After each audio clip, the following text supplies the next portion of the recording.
کے ساتھ اپنے دبئی اسٹوڈیوز میں پاکستان کی فوج بڑی ہی جوانمردی کے ساتھ آپ دیکھ رہے ہیں کہ ہمارے نارتھ ویسٹ فرنٹیئر پروونس کے اندر جو آپریشن جاری ہے اس میں ان انتہا پسندوں کے ساتھ نبرد آزما ہے، اور وہ ایک ایسا ایشو ہے جس کو کافی عرصے سے یہ ہمارے امن و امان کو جو ہے وہ جیپلائز کر رہا تھا۔ آف کورس اس حوالے سے جو کنسرن پائی جاتی ہے آئی ڈی پیز یا کہ ڈسپلیس پرسنز جو کہ ہمارے اپنے ہی شہری ہیں، ان کو مجبور ہو گئے ہیں وہ ان حالات کے پیش نظر کہ وہ نقل مکانی کریں، ان کے حوالے سے جو کیئر اور کنسرن ان کو مل رہی ہے اس حوالے سے کچھ کنسرنز پائی جاتی ہے۔ لیکن ایک چیز پر پوری قوم متفق ہے کہ یہ وہ جو لوگ ہیں جو کہ دین کا لبادہ اوڑھ کے دراصل ملک کو نقصان پہنچانے کے درپے ہیں، ان کے ساتھ ہمارا ایک آپریشن ضروری تھا، اور اس کے تحت وقتاً فوقتاً جو ہے وہ ہماری فوج آگے بڑھ رہی ہے۔ ہمارے نوجوان آفیسرز اور جو جوان ہیں بڑی جوانمردی سے مقابلہ کر رہے ہیں، اور ہم سلام پیش کرتے ہیں ان شہیدوں کو جنہوں نے اپنی جان کا نذرانہ پیش کیا ملک کی بقا کے لیے، اور پوری قوم جو ہے ان کی مقروض ہے اس حوالے سے۔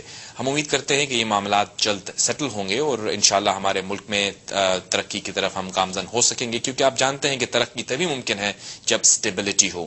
یہ جو نارتھ ویسٹ فرنٹیئر کا مسئلہ ہے جہاں پہ ہم دیکھ رہے ہیں کہ کچھ انتہا پسندی نے اس کو گھیرے میں لیا ہوا ہے، اس کی ایک بڑی لمبی داستان اس وقت سے شروع ہوتی ہے جبکہ سوویت یونین نے حملہ کیا افغانستان پر، اور پھر ہم نے دیکھا کہ ایک ریزسٹنس پیدا کی گئی، اور اس ریزسٹنس کے اندر ایک انٹرنیشنل ڈائمنشن تھا۔ مجاہدین کی صورت میں دنیا بھر سے جنگجو جو تھے وہ وہاں پہ آئے، انہوں نے مقابلہ کیا اس قوت کا جن کو امریکنز اس وقت میں سپورٹ کر رہے تھے، اور یہ کہتے تھے کہ ایک جو ہے وہ گاڈ لیس کنٹری جو ہے جس کو یو ایس ایس آر کہلاتی تھی وہ ٹیک اوور کرنا چاہتی ہے، اور they are coming towards the warm waters.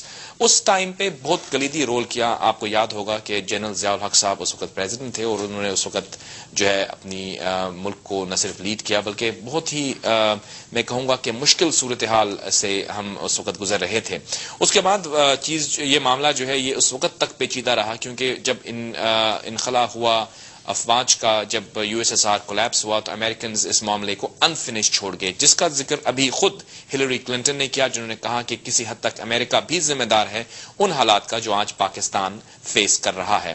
ہم نے یہ بھی دیکھا کہ پریزیڈنٹ آف پاکستان اور پرائم منسٹر جو ہے وہ دنیا بھر سے یہ اپیل کر رہے ہیں کہ پاکستان کو سپورٹ کیا جائے۔ پریزیڈنٹ صاحب کے دور ہے جو کہ تنقید بھی کی گئی ان کے اوپر، لیکن وہ جو ایک پبلک سپورٹ یا گورنمنٹل سپورٹ یا ڈپلومیٹک سپورٹ بل کر رہے ہیں، اس حوالے سے جو میٹنگ کل ہوئی ایران، افغانستان اور پاکستان کے درمیان، اور گیس پائپ لائن کے حوالے سے جو پروگریس ہوئی، یہ بھی خوش آئند ہے، کیونکہ ہماری انرجی نیڈز جو ہیں ان کو ہم نے دیکھنا ہے۔ ایک اور اہم سٹوری جو اس وقت ہمارے سامنے ہے وہ نواز شریف صاحب کا کیس ہے۔ آپ جانتے ہیں کہ نااہلی کے خلاف، وہ نااہلی جو تمام لوگ یہ سمجھتے ہیں کہ ایک پاپولرلی الیکٹڈ لیڈر کو نااہل کیسے کیا جا سکتا ہے، جن کی ریٹنگ اس وقت اتنی ہائی ہیں، پاپولیرٹی ان کی ہے، اور عوام نے ان کی جماعت کو ایک مینڈیٹ بھی دیا ہے، سیکنڈ لارجسٹ پارٹی اس وقت پارلیمان میں موجود ہے، لیکن بہرحال ایک جوڈیشل میٹر ہے اور اس کو ابھی آئندہ یہ فیصلہ جو ہے وہ متوقع ہے۔ میرے ساتھ آج شریک گفتگو ہے سابق وزیر اعجاز الحق صاحب، جن کا تعلق پاکستان مسلم لیگ کاف سے ہے، اور ضیاء الحق صاحب کے فرزند بھی ہیں۔ ہم جانتے ہیں کہ ماضی جو حکومت تھی اس سے پہلے اس میں آپ نہ صرف وزیر تھے بلکہ ریلیجس افیئرز کے وزیر تھے، گویا آپ کی انٹریکشن کافی تھی ان قوتوں کے ساتھ جو کہ دینی قوتیں ہوتی ہیں، نہ صرف مدارس کے حوالے سے بلکہ جنرلی بھی۔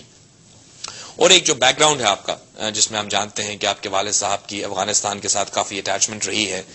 کچھ لوگ یہ کہتے ہیں کہ جو آج کے حالات ہیں یہ آپ کی حکومت کے پیدا کرتا ہے۔ اگر آپ ایک ڈیسائسو آپریشن کرتے، جب آپ آپریشن تو کرتے رہے لیکن کہتے ہیں کہ ہاف ہارٹڈ ایفرٹس تھے اس مسئلے کو سالو کرنے کے لیے، اور جس کے نتیجے میں آج ہم اس مشکل میں پھنسے ہوئے ہیں، کس طرح سے آپ جواب دیں گے اس تنقید کا؟ نہیں، بالکل آپ کی بات جو ہے کسی حد تک صحیح ہے کہ پالیسیز میں فلاز رہے ہیں، ہاف ہارٹڈ اٹیمپٹس رہی ہیں، اور پریشر کے انڈر آ کے زیادہ تر جو ہم نے انیشیٹوز لیے ہیں انڈر پریشر لیے ہیں، اور جہاں ہم نے نیگوشیٹ کرنے کی کوشش کی اور کامیاب نہیں ہوئی، اس کی بھی یہی وجہ تھی کہ پریشرز اتنے تھے کہ نیگوسیشنز کی طرف جانے نہیں دیا جا رہا تھا۔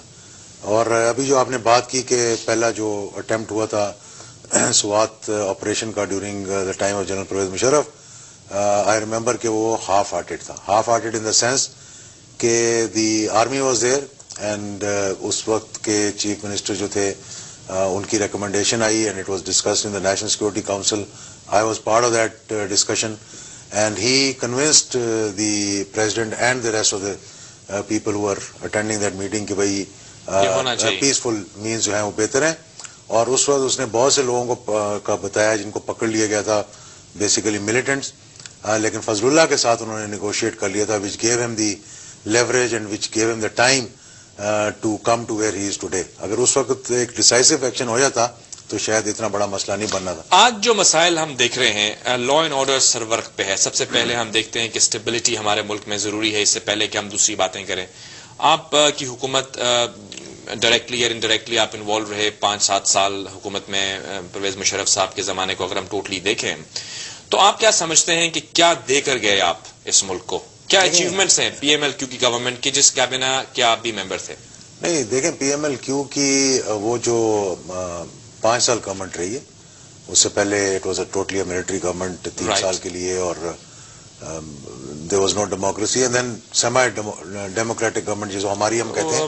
آپ کہہ سکتے ہیں ڈیموکریسی تھی لیکن لوگ نہیں. میں یہ کہہ رہا ہوں نا کہ ہماری بھی گورنمنٹ جو تھی ٹوٹل ڈیموکریسی اس لیے نہیں تھی کہ there was a chief of army staff who was the president. So ہم اپنے آپ کو الو نہیں بنانا چاہتے کہ most of the decision making regarding the operations, regarding the major issues were taken by the president at that time.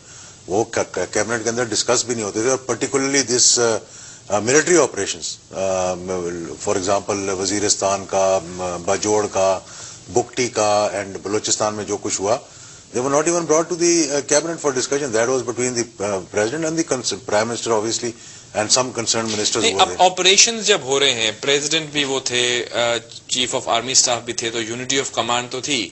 تو گویا اگر آپ کہیں کہ ہاف ہارٹیڈ اٹیمپٹس تھے, تو کیا آپ یہ کہہ رہے ہیں کہ پرویز مشرف صاحب خود جو تھے وہ کلیئر نہیں تھے اس ویژن میں کہ کیا کرنا ہے؟ نہیں, میں آپ کو 1-2 ایگزامپل دیتا ہوں نا. he may have been initially under pressure 9/11 کے بعد. he had to take the decision. اگر وہ نہ لیتے ڈیسیجن تو دوسری تصویر کا جو رخ ہے ہمیں معلوم نہیں ہے کہ کیا ہونا تھا. نہیں وہ تو وہ ٹھیک ہو گیا نا جی. میں یہی بتا رہا ہوں, آگے چل کر انہوں نے پھر یہ جب گیم کو سمجھا سارا کہ یہ ایک بڑی کانسپریسی ہے to destabilise Pakistan, and it is a conspiracy. I am convinced it is a conspiracy to destabilize Pakistan. It is a conspiracy with a target, with an objective. And what is in your analysis? Denuclearize Pakistan basically, and obviously demilitarize Pakistan. Kyunki they can't afford to see a Muslim country with a nuclear weapons and having a force which is professionally one of the best in the world. تو پرویز مشرف صاحب کو پہلے اس کا ادراک نہیں تھا جب وہ؟ نہیں, ان کو ادراک تھا, لیکن he had no other, there was no way out. اس وقت اتنا پریشر تھا کہ ایک جو سپر پاور ہے وہ پاگل ہو گئی, اور ایک پاگل ہاتھی جو تھا اس نے عراق میں جو کچھ کیا, کوئی ویپنز آف میس ڈسٹرکشن نہیں نکلے. افغانستان کا کیا قصور تھا؟ آج تک کوئی افغانی کسی انٹرنیشنل ٹیررزم میں نہیں تھا, لیکن یا of course Osama bin Laden جو کہ ایک like weapons of mass destruction ایک چیز بن گئی تھی, ایک ہوا بن گیا تھا, ہاں اس کو انہوں نے پناہ دی ہوئی تھی. لیکن میں جو آپ کو بات کرنا چاہتا ہوں, but in the end towards the end he realised کہ ان سے نیگوشیٹ کرنا پڑے گا, ہم پھنس گئے اس دلدل کے اندر, we have to get out of this. Negotiate تو کہیں پہ کیا میں وہی آپ کو بتانے لگا ہوں. نہیں, لال مسجد والا تو بہت بڑا فیاسکو تھا نا, تو بہت بڑی غلطی تھی, ہرٹ ہوئے تھے ہم. وہ انہوں نے کسی کی بات نہیں سنی, لیکن صاحب کے حوالے سے بھی بوکٹی صاحب سے کسی سے بات نہیں سنی. میں یہ بتا رہا ہوں, یہ تو غلطیاں تھیں. وزیرستان کے اندر اچیومنٹس کیا تھی؟ مجھے میں وزیرستان کے اندر سنسیئرلی پوچھ رہا ہوں آپ سے کہ آپ کی حکومت جو کہ پرویز مشرف صاحب کا تسلسل تھی, اگر ہم یوں کہیں, ان کی ایک عسکری چھتری کے نیچے کھڑی ایک جماعت تھی جو کہ برسر اقتدار تھی, کیا اچیومنٹس ہے آپ کی؟ آپ کیا کہہ سکتے ہیں کہ ہم نے 5 سال حکومت کی اور یہ دیا ہم نے پاکستان کو؟ دیکھیں, ان 5 سالوں میں ڈیولپمنٹ بہت زیادہ ہوئی ہے پاکستان کے اندر. پرابلی بجلی انپریسیڈنٹڈ ختم ہو گئی ہے. بجلی ختم کوئی نہیں ہوئی, بجلی ختم بعد میں ہوئی ہے. یہ سارا آپ کے جانے کے بعد, ہمارے جانے کے بعد. تو پلاننگ تو آپ نے کرنی تھی کہ ختم نہ ہو. کوئی پلاننگ کی بات ہی نہیں ہے. آج بھی جاوید ملک صاحب, آج بھی اگر آپ چاہیں تو لوڈ شیڈنگ ختم کر سکتے ہیں, but you have to pay up. حکومت سے باہر بیٹھ کے نہیں, میں آپ کو بتا رہا ہوں, میں آپ کو حقیقت بتا رہا ہوں. اگر ہمارے ملک کی اکانومی بڑھ رہی تھی, ڈیولپمنٹ ہو رہی تھی, تو آپ کو یہ ریئلائز تو ہونا چاہیے تھا کہ اس کے لیے انرجی نیڈز ہماری زیادہ ہوں گی. ابھی بھی آپ کی جو آپ نے کوئی انرجی کے لیے اقدامات کیے؟ میں آپ کو 3000 megawatts came during the time of general Pervez Musharraf. اس کو یہ نہ پوچھیں گے انیشیٹ کس نے کیا نہیں کیا. The projects were started, they were launched. It was not his initiative. No, it was, whether it was his initiative or not. 1000 megawatts. ان کی انیشیٹوز کی بات میں یہی انیشیٹو انہوں نے جب اکانومی بڑھا رہے ہیں, میں بتا رہا ہوں نا آپ کو, کر رہے ہیں, تو